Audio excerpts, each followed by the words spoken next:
This is Jordan, a Middle Eastern country that shares borders with Syria, Iraq, Saudi Arabia, Israel, and Palestine. Despite being in such a volatile region, Jordan is surprisingly peaceful and stable. If you look at the map closely, you'll notice that there is instability and wars in all the neighbouring countries of Jordan. But despite being physically connected to these war-torn countries, Jordan has remained untouched by the turmoil engulfing these nations. But why is this so? Considering the fact that Jordan has been a weak country for thousands of years, facing invasions from many empires due to its location, as it is on the route to two holy cities like Jerusalem and Hebron. The Babylonians, Muslims, Crusaders, and the Ottoman Empire all have invaded this region. But then why is Jordan so peaceful and stable today? The answer lies in its geography, history, and certain policies. Let's first understand Jordan's geography. 75% of Jordan's area is covered by deserts, making it one of the driest countries in the Middle East. With less than 245 millimeters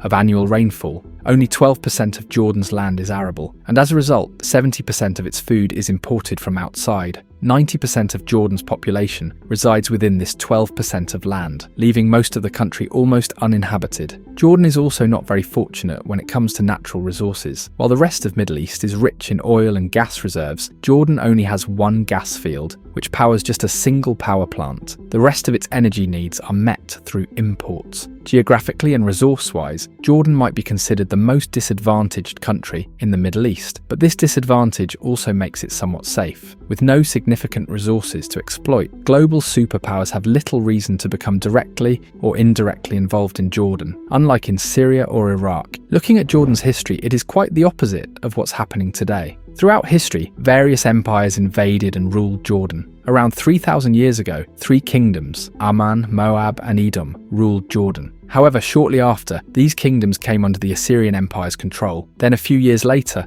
the Babylonians conquered this region. By the 5th century, the entire area fell under the Persian Empire's control. Later, the Greeks defeated the Persians and took control of this area. After the Greeks, the Romans gained control of this area, bringing significant cultural and administrative changes. However, the Persian Empire rose once again, and by the late 6th century, there were numerous wars between the Romans and Persians over control of this area. Eventually, in the 7th century, Muslims defeated both empires, bringing the entire region under their control. For the next 400 years, the area remained under Muslims' rule. Then in the 11th century, the Crusaders attacked and captured this area. In the 12th century, Muslims defeated the Crusaders and regained control of this area. Until the 15th century, this area was ruled by Muslims who were Egyptian Mamluk. And then finally, in the 16th century, Jordan became part of the Ottoman Empire and remained so until the 20th century. But during the Ottoman Empire's rule, this area was mostly neglected. Apart from serving as a natural route to Jerusalem, it held little value for the Ottomans due to its lack of agriculture and access to any major seas. The lack of development caused significant discontent among locals who attempted multiple revolts against the Ottoman Empire in year 1900, 1905 and 1910, all of which were brutally crushed by the Ottomans. The Jordanians never forgot these and sided with the British Empire against the Ottomans during World War I. After the war ended, Jordan became a British colony and stayed this way until 1946. In 1946, Jordan gained independence and became an independent country known as the Hashemite Kingdom of Jordan, and its king was Abdullah Hussein. However, post-independence, Jordan faced a complex situation with the newly established State of Israel as its neighbour, as this state was opposed by the entire Arab world. 2 years after independence, in 1948, Jordan joined 7 Arab countries in a war against Israel, known as the First Arab-Israel War. During this war, Jordan captured the West Bank and East Jerusalem. Thousands of Palestinians accepted King Abdullah as their ruler, and these territories remained part of Jordan until 1967. However,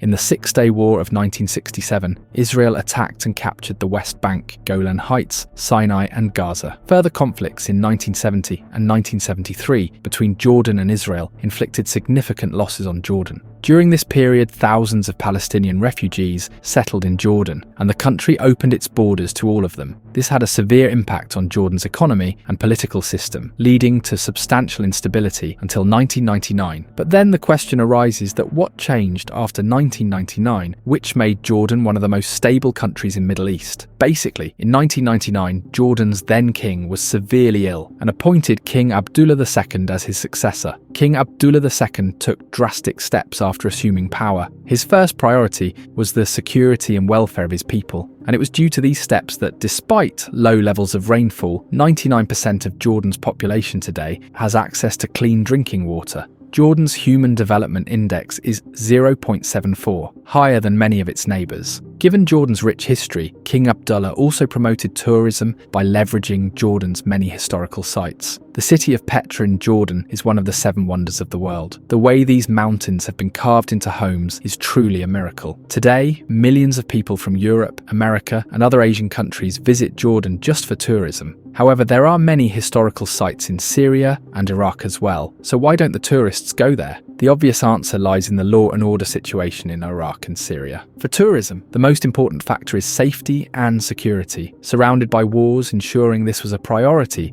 for King Abdullah, who signed peace treaties with Israel as soon as he came to power. Maintaining friendly relations with Israel automatically made Jordan an ally of the UK and the United States, who began providing financial aid, which King Abdullah used for the welfare of his people. However, making a peace deal with Israel was a double-edged sword because the entire Arab world was against Israel. So why didn't Arab countries take any action against Jordan? A major reason is that Jordan is the only country that has hosted the most refugees in the Arab world, and perhaps globally. Jordan hosts 3 million Palestinians, nearly 1.1 million Syrians, and thousands of Iraqis, Chechens, and Armenians. By accommodating so many refugees, Jordan has earned the respect of other countries, as these refugees would have otherwise caused problems for Saudi Arabia and other Gulf countries. Despite Jordan's peace deal with Israel, Arab countries are pleased with Jordan for providing refuge to millions and treating them well. This is also why the Arab Spring in 2011 had minimal impact on Jordan, as King Abdullah quickly addressed the protesters' demands and dealt with them calmly instead of using force. Due to this neutrality and hospitality, Jordan enjoys respect from all its neighbours because they understand the significant burden that Jordan is carrying on their behalf. However, this stability and neutrality of Jordan may soon be at risk. Over the past 1 year, Jordan has adopted a pro-Israel stance. Despite a year since the start of Israel-Gaza war, Jordan has not once offered to accept Palestinians from Gaza into their country, which is unusual given its past track record. Similarly, when Iran recently launched missile attacks on Israel, Jordan intercepted several missiles in its airspace. These actions left a very negative perception among Palestinians and Iran. The image of Jordan as a neutral country has been severely damaged. Palestinians living in Jordan and the Irani government are both angry with Jordan, and the situation could take a dangerous turn.